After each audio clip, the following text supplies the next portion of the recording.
soo dhawaada dhammaantiin mudane iyo marwo. Halkan waxaan ku wadaagi doonaa marba sheekooyinka kooban, dhacdooyinka caalamka iyo wixii muhiim ah aynu markaa u aragno. Amiin Maxamed waa wiil Soomaali ah, waxaana uu ku dhashay dalka Ingiriiska gaar ahaan caasimadda London. Da'diisu ma badna waa 24 sano oo kaliya. Amiin Maxamed waxa uu ku soo caanbaxay inuu la kulmo ciyaartooyda waaweyn. Markaan leeyahay ciyaartooyda caanka ah ee Premier League iyo ciyaartooyda kala duwan ee caalamka, intaba waxa uu la yeeshay xiriir joogto ah, waxaana uu la sameeyay kulamo ay adag tahay inay la sameeyaan dadka caanka ka ah dunida inteeda kale iyo wariyeyaasha kale. Amiin Maxamed ayaa waxa uu la sameeyaa barnaamijyo kala duwan oo badankooda u badan midadaalo iyo tartan.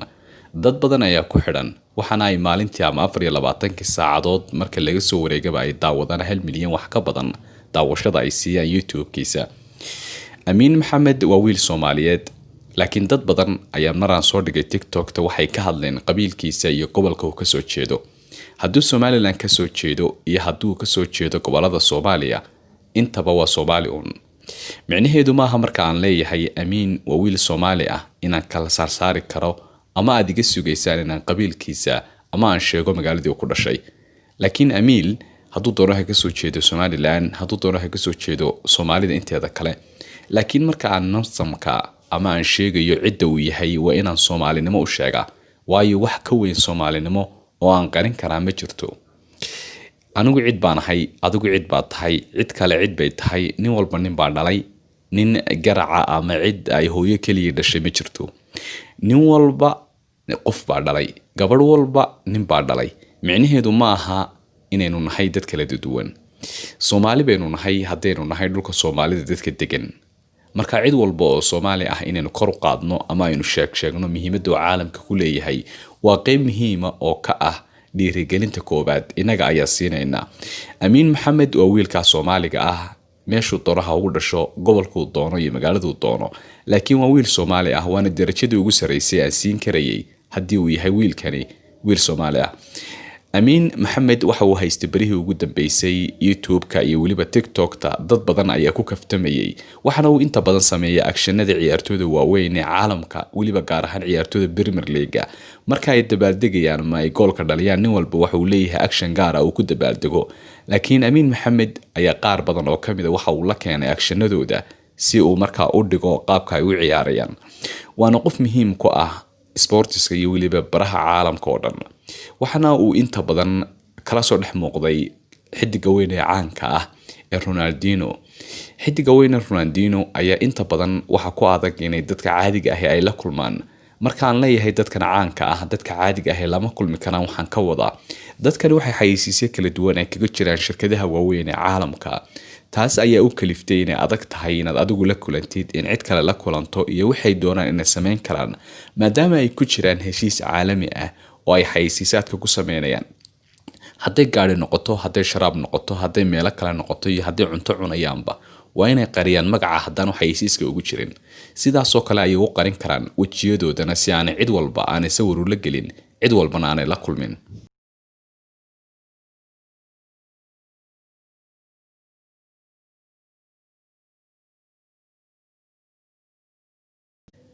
Amiin Maxamed waxa loo yaqaanaa magaca Chankas. inta badan YouTube-kiisa waxa uu ku qoran Chankas, laakiin Chankas waa naanaystiisa ay dad badan ugu yeedhaan. meel walba uu joogo magacan ayuu ku caanbaxay, waana magaca ay ciyaartooydu ugu yeedhaan dunida inteeda kalena ay u taqaano. da'diisu aniga hore idin sheegay waa 24, laakiin waa adag tahay qof da'diisu intay 24 tahay ku milmay caalamka oo dhan. dad badan ayaa sheegay inuu Amiin Maxamed uu yahay nin taajir oo lacag fara badan haysta. waxaa la sheegay guriga uu ku jira inuu yahay 4 milyan oo euro ama lacagta Yurubka ama lacagta Ingiriiska. Amiin Maxamed waa nin active ah oo intii runtii markaad aragtid qaabka uu wax u gudbinayo, qaabka uu ciyaartooydu la kaftamayo iyo sida ay ilbaxnimo badan ay ugu dheehan tahay inuu yahay qof Soomaali ah, halkaas ay kaaga caddahay oo wax shaki kaaga ma jiro. amiin inta badan waxa uu la tartamaa ciyaartooyda weyn ee caalamka. haddii aad soo booqatid youtube-kiisa oo fiicnaan lahayd chances ayaa ku qoran, dhiirigelin badan ayay u tahay. amiin maxamed inta badan waxa uu ku hadlaa luuqadda ingiriisida ama afka qalaad, sababtoo ah soomaali badani ma daawato ama soomaali badani kuma xidhna. dadku caanka ku dhex noqday waa dadka ingiriiska ama ciyaartooyda weyn ee caalamiga ah. amiin maxamed maanta ma uu samaysan youtube-ka, laakiin waxa uu leeyahay youtube-kiisa 4 sano wax ka badan oo dad badan ay ku xidhnaayeen intaba. halkan ayaan kusoo koobaynaa in yaroo kooban oo aynu kaga hadlaynay ninka inta badan weerariyay youtube-ka ama baraha bulshada ee amiin maxamed. waxaynu geli doonaa qodobka ku xiga. Michael Jackson waxa uu geeriyooday sanadkii 2009. Michael Jackson waxa uu ka tegay guri weyn 5 sano ka hor. gurigan waxa lagu baayacay lacag dhan 100 milyan oo lacagta Mareykanka ah, laakiin Michael Jackson gurigiisii waa la xaraashay.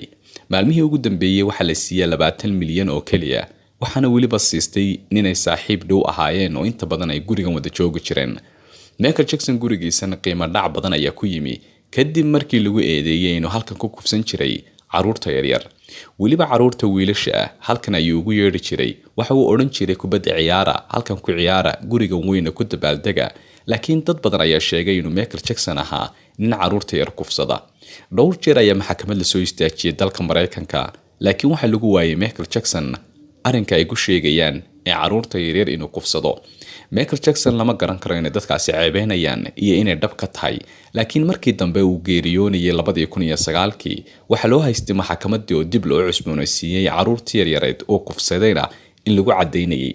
laakiin Michael Jackson intaanay maxkamadii dambe fuulin ayuu Michael Jackson ku geeriyooday gurigiisan ayaa markaa waxa lagu qiyaasay in lacag 100 milyan ay ahayd markaa in lagu iibsado, laakiin ma ay dhicin. wiil ay saaxiib ahaayeen ayaa 20 milyan oo kaliya siistay.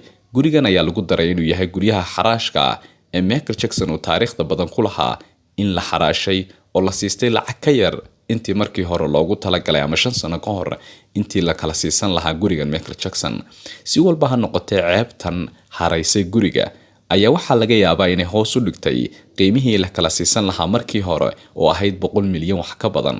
iminkana la kala siistay 20 milyan, maadaama ay haraysay ceebo fara badan oo ay dadka qaar ku macneeyeen in Michael Jackson loola jeeday, qaar kalena ay leeyihiin Michael Jackson si dhaba ayuu caruurta yaryar u kufsan jiray, weliba wiilasha yaryar ee uu gurigan ku ciyaarsiinayo.